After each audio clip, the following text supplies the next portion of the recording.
There's a lot wrong with the Florida Gators offense, both schematically and personnel-wise, and we're going to talk about that and why it's not going to improve much this year here on Locked On Gators. You are Locked On Gators, your daily podcast on the Florida Gators. Part of the Locked On Podcast Network, your team every day.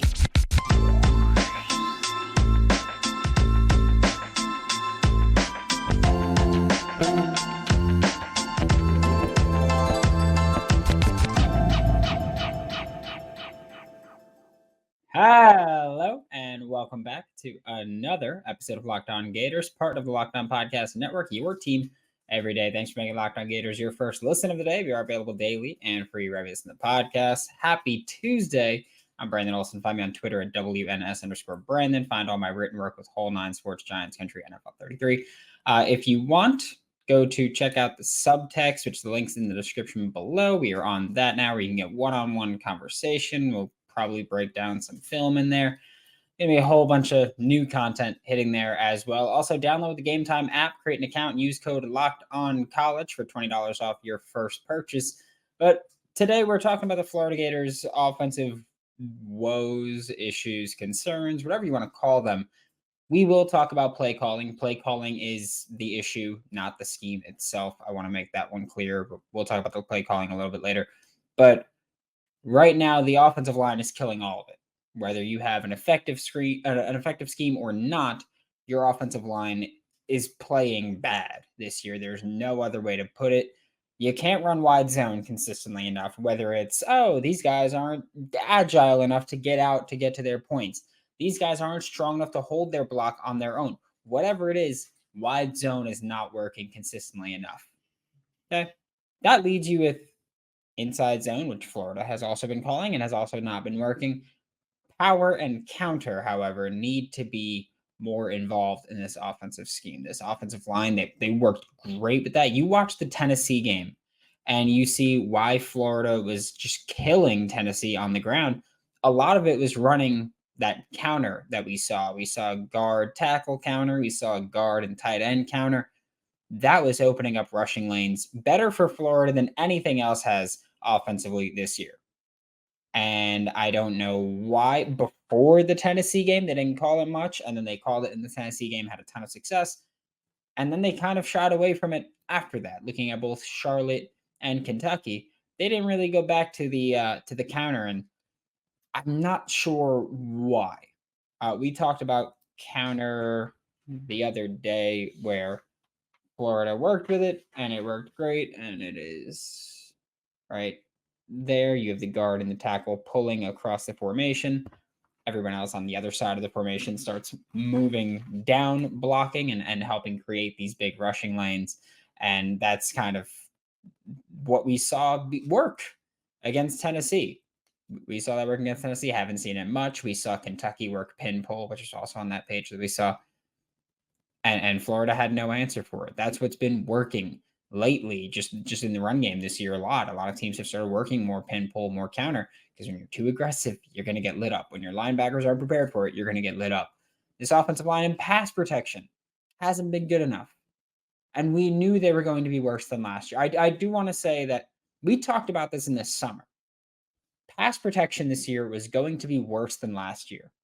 It was going to feel even worse than that because of who you have at quarterback.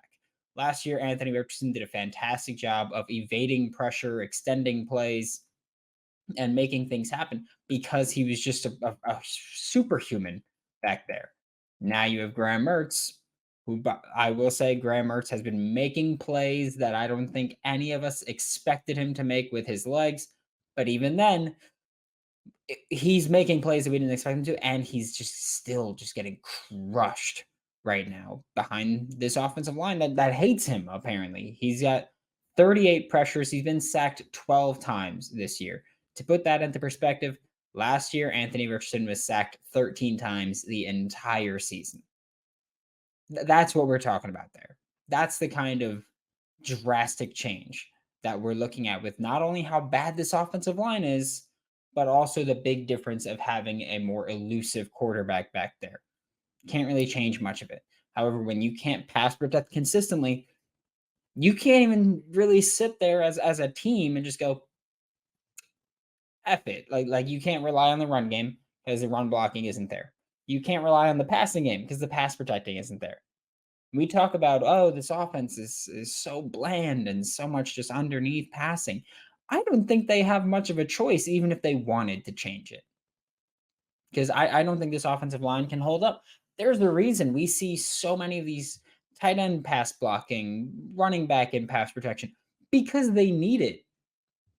It's as simple as that. This is a team that shouldn't need pass blocking help as much as they do. But when Jonathan Odom has been on the field for a passing play, he's been pass blocking on 30% of those snaps. When Hayden Hansen has been on the field for a passing play, he's been pass blocking on 30% of those snaps. When Dante Zanders has been on the field on a passing play, he's been pass blocking 24% of those snaps. Trevor Etienne, when he's on the field, he's pass protecting 19.7% of the passing plays he's out there. Montreal Johnson, 16.3. Arlis Boardingham, 12%. There's a reason that there's so much all that extra. This offensive line just isn't the answer right now, and they have to keep all those pass blockers in. You know what else that hurts? While we're talking about this, keeping in those extra pass blockers, that hurts every other receiver on the field because defenses don't need to blitz this offensive line frequently. They can keep 6 or 7 in coverage when Florida has 3 or 4 guys running a route, and it's really easy to cover that. So it starts with the offensive line here. People say, oh, games are won and lost in the trenches. They're being lost in the trenches for the Florida Gators offense. That's one of the big reasons they've struggled so much. We went into this year going, okay, offensive line is going to be worse than last year, but still good, and we accept that. But they've just been bad, period. And the Florida Gators this year, like this offseason, have to be major players in the transfer portal for offensive linemen, or 2024 might be cooked too. And 2024, you're either going to be rolling with Graham Mertz again, who not very mobile, extending plays better than we thought, hasn't been great at it. Either have him again, or a true freshman in DJ Lagway, a very inexperienced redshirt sophomore in Max Brown, another portal guy. None of those sound like great options behind a poor offensive line. And so you've got to work on getting this offensive line improved because, again, it's hurting the entire offense. It's part of the reason you're forced into so many 3rd and longs. And then you have to throw the ball. But when you throw the ball, you have to keep a tight end at least or a running back in pass protection to help you, because if you don't do that, then you're going to be hit in the pocket immediately. But at the same time, now you only have 3 or 4 guys running routes, and it's very easy to cover that. It's an impossible situation that I don't think can be fixed this year. And I think we have to see someone, Nape, get a little bit creative with his play calling. Otherwise, just pack it in, dude, because the defense has to dominate every game if you even want a chance. And speaking of the creative play calling, we are about to get to that. But first, today's episode of Locked On Gators is brought to you by Game Time. And look, this week, this Saturday, homecoming for the Florida Gators. Homecoming against Vanderbilt. If you're looking for tickets this late, Game Time is the place to look for last-minute ticket deals. The Game Time guarantee means that you'll always get the best price. And if you find tickets in the same section and row for less, Game Time will credit you 110% of the difference. That you can kind of make your money back there with that one. Snag tickets without the stress with Game Time. Download the Game Time app, create an account, use code LOCKEDONCollege for $20 off your first purchase. Terms do apply. That's code LOCKEDONCollege for $20 with Game Time. So download the Game Time today. Last minute tickets, lowest price, guaranteed. Thanks again for making Locked On Gators your first listen of the day. Every day we are available daily and free wherever you listen to the podcast. And just a reminder to, if you want to join the subtext group that we just started yesterday, feel free to do that. Links in the description below where you can have one-on-one conversation with me. We're going to talk about this film stuff that's going to take years off my life, but we're going to do it, and we'll have live in-game reaction and more exclusive content going there. Also, if you haven't yet signed up for Florida Victorious and you want to do that and save 20% off your first month, sign up using promo code LOCKED, and you will save 20% off your first month with Florida Victorious. Now, like I mentioned at the end of last segment, Billy Napier has to get creative with his play calling. The part that really frustrates me, or there's a lot of parts that really frustrate me, but one of the things that really frustrates me is Napier has a play or two every game that shows you, hey, they've practiced some of these things and they can do it. And I know that part of that is to make opposing defenses go, they've put that on film. They might do it against us. Be prepared for it. That's what I talked about. I think it was the McNeese State game where uh, Eugene Wilson, I think, took the snap, or Trevor Etienne took the snap, and then they ran left and they faked the reverse to Graham Mertz. I think it was Eugene Wilson. And I told you, one of these days, they're going to break that play out and they're going to do the actual reverse to Graham Mertz and they're going to let him throw the ball to someone on the opposite side of the field. We haven't seen that look again, but again, when it happened, I said look for it for LSU or Georgia or Florida State or one of those games. Look for it to be broken out in a massive game that, I mean, if the season keeps going the way it's going, could be meaningless at that point in time, other than we want to beat that team, right? But every week we see that. We see these little wrinkles that get thrown in, and it's like, oh man, why not do that a little bit more often? We saw, what was it, the Charlotte game, I think it was, maybe the Tennessee game, where we saw a little fake screen wheel on the right side of the field. I don't remember seeing it since then. It was on the scripted drive. I think it was the Tennessee game, where we saw a fake screen wheel down the right side of the field. Don't think we've seen that since then. And it worked. It was effective. And we see these creative plays, and then we never see them again. And it's very confusing where you saw 4th and 1 this past weekend against Kentucky. They were going to go Wildcat. They lined up with Trevor Etienne in the backfield. I'm pretty sure it was Trevor Etienne. Might have been Montreal. But one of the running backs in the backfield. You had Graham Mertz out wide on the right. You had Ricky Pearsall going in motion from the left to the right. And then there was, of course, the false start that should have been called a neutral zone infraction, but wasn't. But then we don't see that creativity again. And I think that the part that stands out a lot for where Billy Napier really lacks his creativity outside of just those gadgety trick plays that I was just talking about, where again, it's just to be a threat. That's all you have to do. Graham Mertz should keep the ball more because he would be a threat in the run game. Okay. It's just making defense respect things. Billy Napier calls a lot of these two-man concepts that you see in the NFL. So we know that they're good concepts. Whether you're talking about Yankee, Portland, Mills, whatever you're talking about. And basically all of those involve a post and then underneath in route, whether it's on the same side, opposite side, whether they're crossing, whatever it might be. That's what all those include.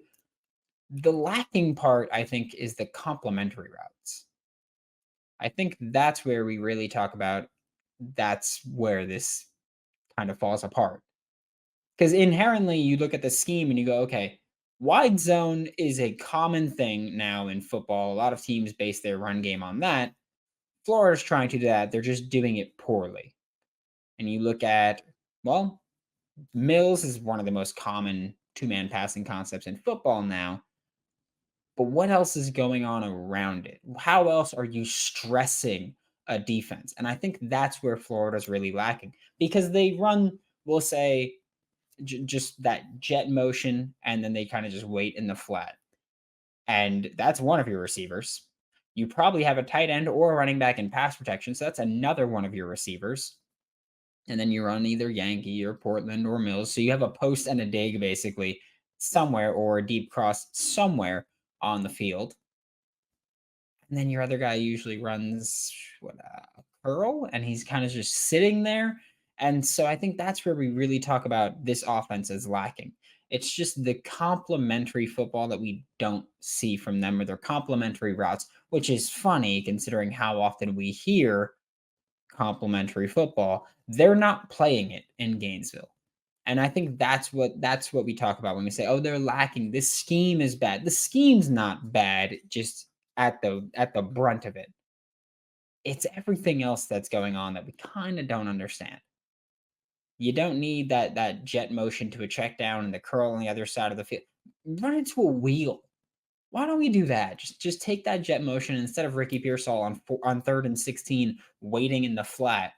Turn it into a wheel, cut him upfield, and maybe the post opens up because the deep defender comes down to watch the wheel.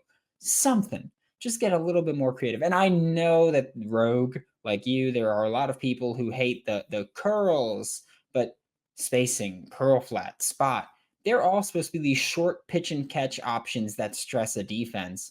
And they're fine, but when you call them, you got to get the ball out quicker and you got to get moving with them. Like they create catch and run opportunities if you have someone that's open when they catch it, if you're running it properly. But man, I think that's the really lacking part here. The pillars of the scheme, the wide zone, that's fine. I know that right now Florida Gators fans hate it because it's not working. Wide zone is fine. Okay. Get agile offensive linemen that can move people and move in space, and you're not complaining about it. Get good offensive linemen and you don't complain. Okay. And you don't even need to be super agile because Osiris Torrance was a beast at it. And he was not a very athletic offensive lineman. So if wide zone works, you're not going to complain about it. Mills, again, like I said, one of the most common concepts or one of the most popular concepts in recent history in football. If it works, you're not going to complain about it.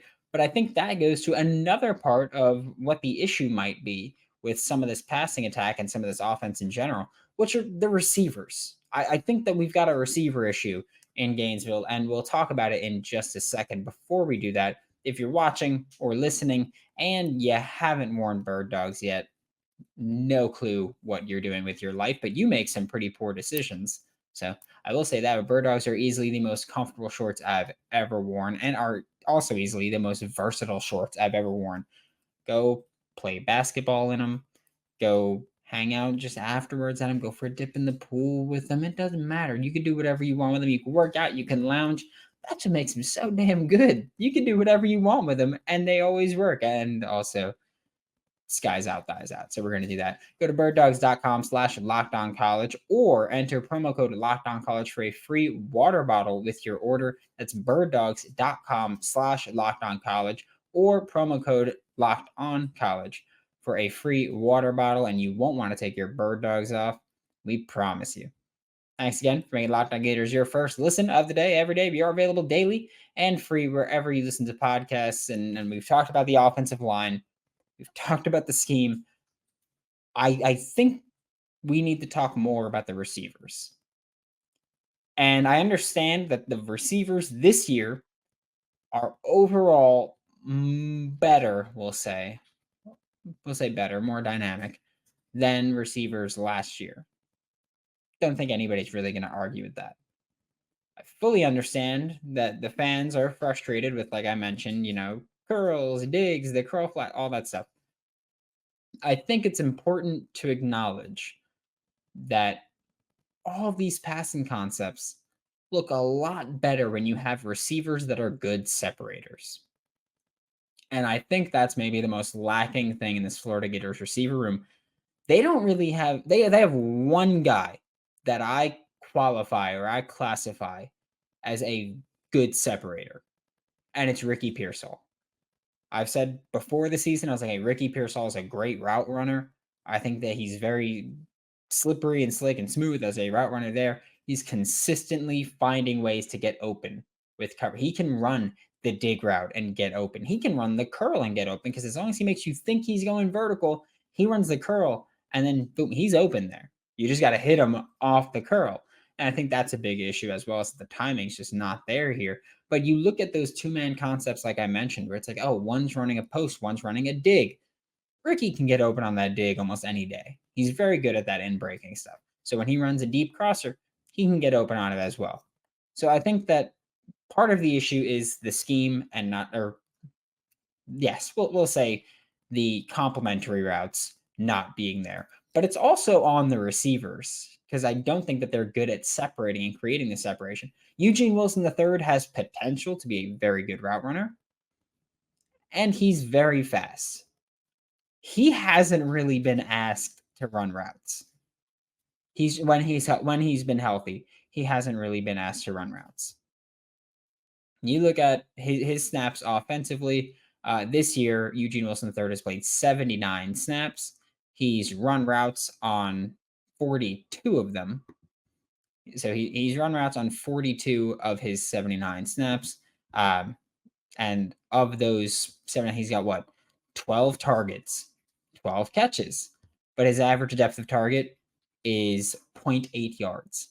A lot of it's behind the line of scrimmage because he's running that jet motion and then he waits in the flat. So he's not really being asked to run routes. He's being asked to be fast and run into the flat area, which, look, fast man run fast. Okay, great. Fast man put ball in fast man hands, let him run fast. Great there as well. But that's all he's been asked to do. He hasn't been a separator. He's been a gadget, which is fine. Again, but that's one more guy that's not running routes and creating separation. Caleb Douglas.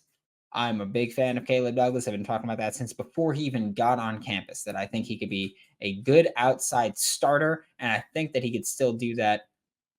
He's not a good separator. And we'll talk about the NFL later down the line when it's actually a possibility. But for Caleb Douglas right now in college, it's okay to not be a good separator when you can make catches through contact consistently. And I think we can all accept that whether he's had open drops or anything like that, I think we can accept that throughout his very brief career so far, his year and a quarter, year and a third career so far, Caleb Douglas has shown that he can make contested catches when he can't create separation. Not that he can't create separation ever. He's not good at doing it consistently. But he is good at making those contested catches relatively consistently, we'll say. Right now, on the year, he just got injured, of course. He's going to miss a few weeks.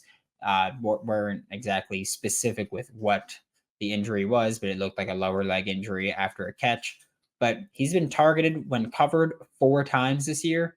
He's caught all 4 of those catches. So, yeah, he's not, by the way, that's 11 of his catches. So more than a third of his catches are coming while he's covered and he's still catching it.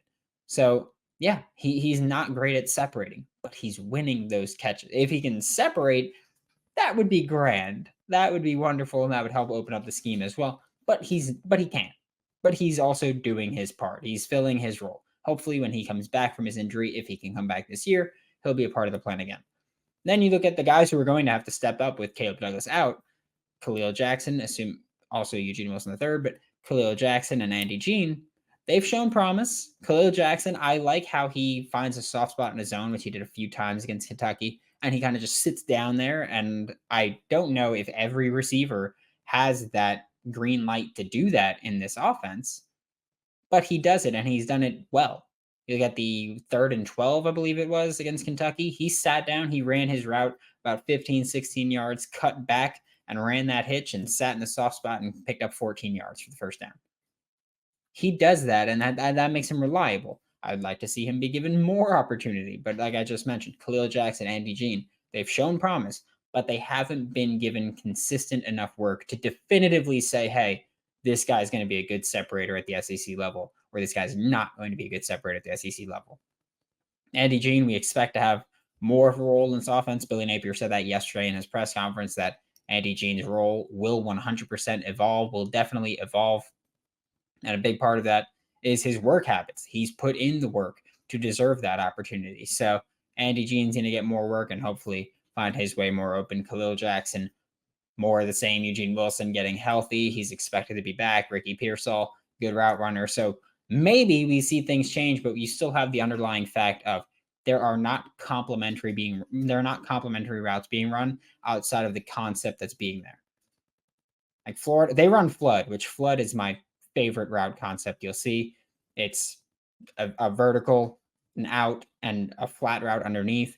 And I love that. I think you could do a lot with flood. You can run that jet motion to that flood side and then have an out route and a vert, and you can have that. And so Florida's run flood.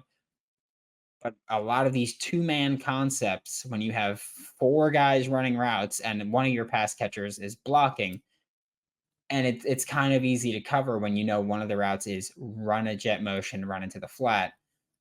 So, yeah, everything's being held back. I think we're all on board where Billy Napier needs to hire an offensive play caller or an offensive coordinator for next season. but that's not going to happen until next year. I don't think he's going to promote Russ Callaway to do it. And even if he does, that doesn't guarantee anybody's going to do it next year. I personally don't think he should promote Russ Callaway to do it, because then I feel like you're in an awkward spot where either Russ Callaway is the offensive coordinator next year, or he's not on the staff at all next year. And I think that's an awkward conversation to have after giving someone that responsibility. And I would rather hire externally. So I accept that it's something that's probably not going to be fixed this year, but hopefully this offseason. And if he doesn't hire an offensive coordinator, then he's probably not going to be in Gainesville for too much longer. Thanks for making Locked On Gators your first listen of the day every day. We are available daily and free wherever you listen to the podcast. We'll be back tomorrow to talk more Florida Gators football, and Hayden Hansen will join us as he does every Wednesday. For Locked On Gators, I'm Brandon Olsen. Don't forget to follow me on Twitter at WNS_Brandon. Find all my written work with Whole 9 Sports Giants, which are NFL 33, and I'll see you all tomorrow.